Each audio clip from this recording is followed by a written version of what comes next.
Most marketers are obsessing over attribution dashboard while missing a significant portion of what their campaign actually do. If you're running influencer content, TikTok, ads, podcasts, PR, or any awareness channel, there's a good chance your dashboard is telling you they're underperforming. But here's the reality. Your measurement often has blind spots. Today I want to walk through exactly what attribution misses, why it happens, and most importantly, how to measure the impact that doesn't show up in your platform dashboard.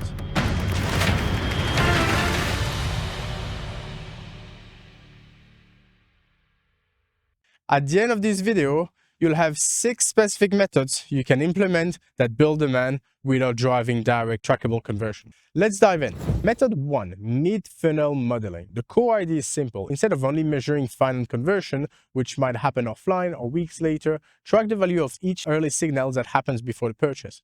This could include website visits, even if they don't buy immediately, store location search, pricing, page views, item views, add to cart, form submission. The step 1 is estimating the value of this action. Using historical data, you can run a regression to understand what's the average value of a website visit. This helps you understand which campaigns or tactics drive the highest level of intent in the customer journey. You can compare different awareness campaigns, different messaging, different audience, and see which ones bring people who are more engaged and likely to convert later. However, there is an important caveat here, is that you can't compare reach campaign with retargeting campaign. Using this method, that would be an apple to orange comparison. Retargeting, by definition, targets people who already visited your website.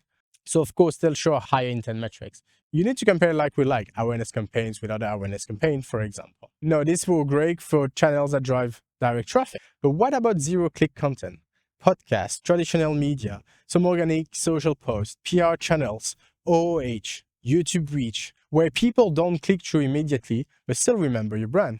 That's where step 2 comes in, modeling the indirect impact. For zero-click content, you model the relationship between your campaign activity and the traffic. It typically creates downstream, specifically branded SEO, branded paid search, and direct traffic.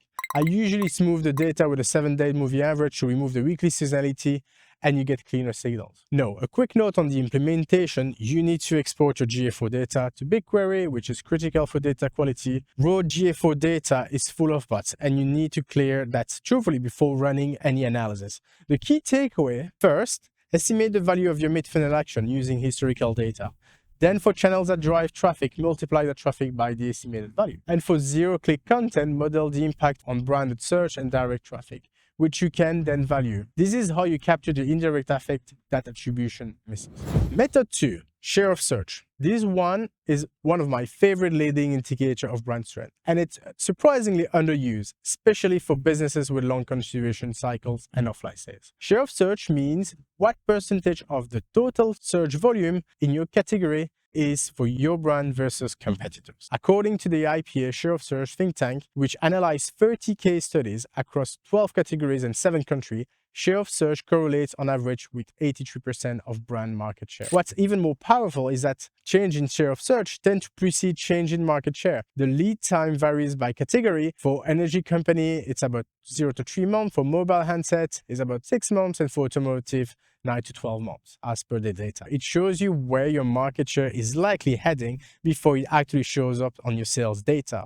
Now, here's why it matters for measurement awareness campaigns, particularly when you have offline sales. Share of search captures total demand of your brand regardless of where the purchase happened. Someone might see your ad, search your brand, find your store location, and buy in person. Attribution sees nothing, but the share of search captures that demand signal. You can track your share of search over time and map the spike to specific initiative. When you see a spike during or after an awareness campaign, that's evidence the campaign successfully built brand awareness, even if direct attribution show modest results, and even if many of those people ended up purchasing offline.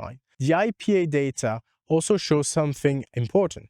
When brands reduce their marketing, when they go dark, the pattern is consistent. Share of search falls, and market share eventually declines. This is particularly valuable because share of search data comes from search platform, not from your own tracking. It's an external validation that demand is being created. Tools like MyTelescope, Google Trends, or various SEO platforms can help you track this. The key is track your brand search volume relative to your competitors. Calculate your percentage of share of total category searches, monitor the change over time, ideally 6 to 12 months rolling average to smooth fluctuation.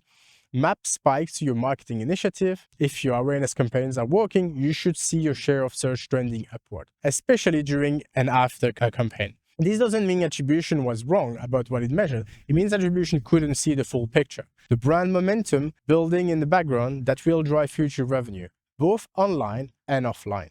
The method 3. Qualitative data. This is probably the biggest underdog in measurement. This is often dismissed as less reliable than quantitative analysis. But here's the thing. Quantitative data has significant limitations. For example, statistical methods like incrementality and MMM rely on clean signal, and signals get drawn in noise over time, which makes this model naturally focus on short-term effects. Qualitative data can fill those gaps, and it's particularly powerful when you have offline sales that platforms can track. The simplest implementation is adding survey questions at key conversion points, for example, at account creation, at post-purchase outline, in-store checkout, or after a sales call. How did you hear about us? Why now? Why us? And this is critical. Use free text fields, not drop-down. Drop-down introduce bias, they limit flexibility in answers, and people often just pick the first option if they don't want to really answer. With free text, you'll get some noise, dot, space, creative non-answers. You can disregard those. What matters is the distribution of the answer and how you apply statistical thinking to qualitative data. If 30% of your new customers, including those who bought in stores, say that they heard about you from TikTok or from a podcast or from a friend who saw your ad, that's a powerful directional evidence that your awareness campaigns are working. And often you'll discover channels or touchpoints you didn't even know were important. I've seen this repeatedly in companies. Run surveys and find out that word of mouth or specific podcast or an outdoor campaign they barely tracked was actually their biggest driver. This is especially valuable for offline purchase where you have no digital tracking whatsoever. A simple question at checkout can reveal attribution that would otherwise be completely invisible. Method 4 is marketing mix modeling, or MMM. MMM uses regression analysis to understand the relationship between your marketing spend across different channels and your revenue over time. The advantage of MMM is that it looks for the entire media mix holistically. It can account for external factors like seasonality, promotion, pricing, change, and even competitor activity. It doesn't rely on cookie and pixel, so it captures offline sales and longer consideration journeys. However, MMM has important limitations that you need to understand. First, it relies on correlation. The model is looking for patterns in the data, what tends to happen together. But correlation doesn't always mean one thing caused the other. Second, there's a signal-to-noise problem. As time passes and consideration journey get longer, the signal from your marketing gets drawn out by all the other noise in the data. This naturally biases MMM towards measuring short-term effects rather than long-term brand building. Third, MMM struggle with high dimensionality and collinearity. High dimensionality means having many channels and variables to analyze with limited data points. If you're running 15 different channels but you have only 2 years of weekly data, the model doesn't have enough information to reliably separate the impact from each channel. Collinearity is when multiple channels move together. For example, you might increase Meta, Google, and TikTok spending at the same time during a product launch or during Black Friday. When channels are highly correlated like this, the model can't reliably tell which one actually drove the result. 4. Smaller channels often struggle with MMM.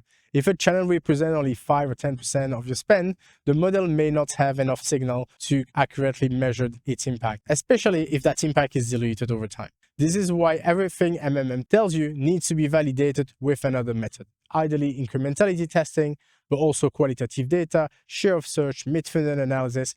MMM creates hypotheses about what's working. It doesn't provide the final answer on its own. MMM tends to work best for larger and more mature channels, short-term activation-focused campaign, understanding relative channel performance at high level, but it struggles to capture long-term brand effect that builds over the months and over the years. Smaller experimental channels, the independent impact of channel that scales together, the full compounding value of brand awareness. This doesn't mean that MMM isn't valuable. It absolutely is, but you need to understand what it can and can't see, and always validate its finding with another method.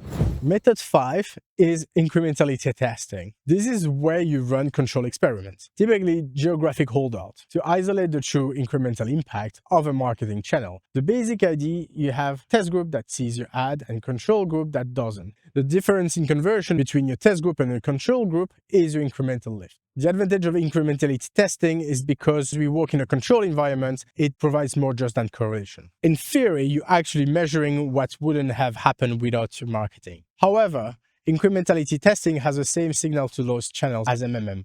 Actually, it's even more pronounced, because for incrementality tests to work, you need a strong enough signal to rise above the noise. This means they work best for larger channels with substantial spend. Shorter consideration cycle where conversion happen within the test window, campaign with clear immediate impact, but they struggle with longer consideration journeys where conversion happens weeks or months later after exposure, smaller channels, or campaign where the signal is too weak. Brand building effects that accumulate over time. Now you might think, why not just run a longer test window to capture those long consideration journey? The problem is that longer test window comes with its own caveat. Your control groups becomes contaminated over time. And so the longer you do run the test, the more contaminated will be your control group. This means that if the lift is big, say 20 or 30%, that's fine. You can still trust it. But if you're seeing small lift number like 3-5%, you can't really rely on them because the contamination effect might be masking the true impact. The method 6 is CRM loop closure. This is where you build a system that captures when a lead or account is created, which source it came from, and then matches to any later purchase back to the original touchpoint. Whether that purchase happens online or in store or through a sales rep. This reattributes revenue to campaign that may have looked unsuccessful on your platform dashboard because the conversion happened days or weeks or months later offline. Not every business can implement this. It requires infrastructure and integration between your marketing platforms, your website and your CRM, and your point of sales or sales system. But if you can, it's incredibly valuable. You're essentially building your own attribution system that accounts for the real complexity of how customers buy. Let's bring this all together. If you only optimize based on what attribution can measure directly, you risk systematically underinvesting in the channels that builds future demand for your product, especially if you have offline sales or longer consideration journey where attribution breaks down completely. The 6 methods we covered today each have strengths and limitations. Mid-funnel modeling captures early intent signals. Share of search tracks brand momentum. Qualitative data reveals what customers actually say. MMM gives you a holistic view but struggles with long-term effect. Incrementality provides a causal proof but needs strong signals. And CRM loop closure connects the dots across the entire funnel. No single method is perfect, but together they help you see much more of the picture than attribution alone ever could. Don't let measurement limitation become your strategy ceiling. If you want to help implementing any of these methods, reach out. My DMs are open. And if you found this useful, let me know what measurement challenge you want me to tackle next.